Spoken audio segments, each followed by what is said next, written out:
In Batman issue 135, Batman travels through the multiverse and meets other versions of Batman. In this issue, Batman travels to a universe where the Joker is sane and goes by Red Mask instead of Joker. Red Mask has taken over the city, but his goal is to become full-on Joker. He wants to break his own mind to achieve that goal.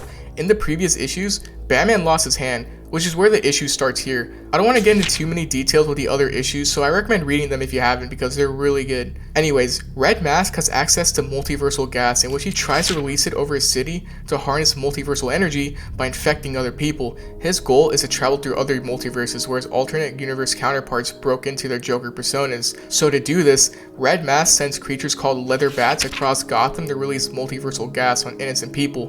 Catwoman, Alfred, and even Firefly attempt to stop the assault on Gotham, while Batman goes after Red Mask in his penthouse. While Catwoman and the others do their best, Red Mask gets enough multiversal energy to power the machine at his penthouse, allowing him to travel through different universes. Batman makes it to the penthouse and gets in a fight with Red Mask. Red Mask, however, finds an opening and escapes through the multiversal portal, and Batman chases after him, locating him with the tracker placed on him earlier. Batman then travels through different universes, starting off with Michael Keaton's Batman universe.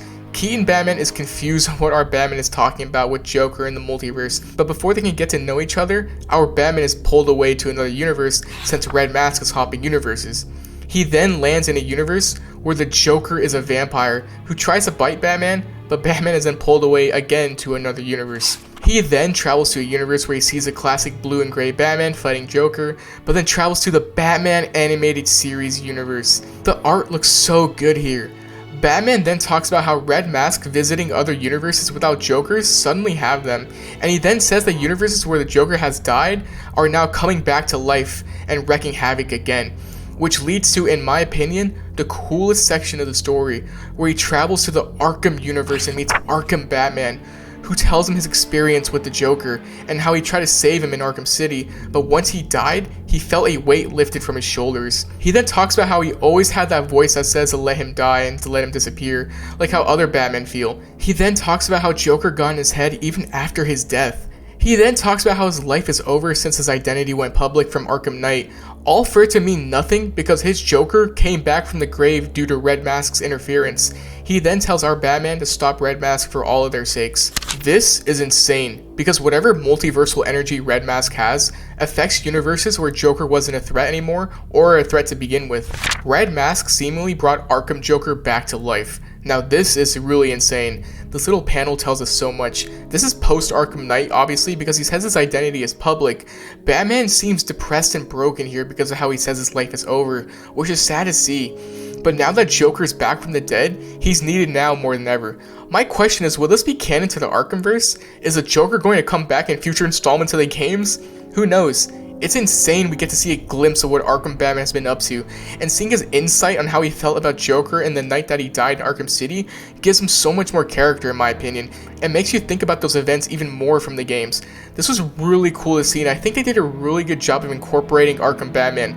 The Joker thing is huge though. I need to know if him being alive is canon or not. Now, moving on, Batman travels to the Batman Beyond universe where he meets Terry and old Bruce Wayne, who's been tracking Red Mask in his universe and understands that wherever he goes, he spawns Jokers. Old Bruce Wayne gives him a Holt disc that'll let him return to his natural universe whenever he pleases. Then, that universe's Joker attacks Terry and old Bruce, with our Batman traveling through the multiverse again just before he gets to help out. The next panels are so cool. We get to see Injustice Batman, which is really cool, just in a small little cameo in a one panel shot. Does that mean Joker's alive in this universe now too? It's all too much, like there's just so many questions coming from it. And then, he travels to the Adam West Batman universe and gets to meet him. Adam West Batman mentions how he doesn't know much about the multiverse, but gives our Batman his utility belt, since our Batman left his earlier on in the story.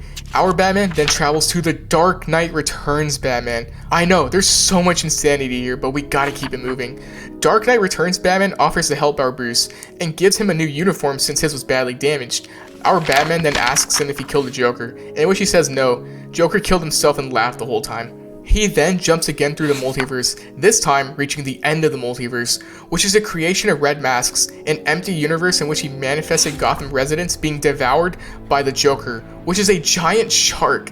Red Mask then realizes that maybe he can't ever be the Joker, but says that he can do what the Joker couldn't, which is to kill the Batman. A fight then ensues, with Batman targeting the Joker shark first. The fight seems dire for Batman, as he crash lands on the side of a building, about to get eaten by the Joker. He then looks through his belt given by Adam West, and then finds the shark repellent, in which he thinks to himself that he finally found a Batman more prepared than he is. He shoots it at the Joker shark, which works, and makes him flee, I guess? Batman then quickly takes out Red Mask, but is put at a dilemma. He has a Hulk disc that can take him back to his world, but it can only bring one person, and he's deciding whether to use it on himself or Red Mask. He stumbles, unsure on what to do, and then sees his Robin, Tim Drake, come to rescue him, with Batman being grateful and thanking him, stating that their trip is now at an end.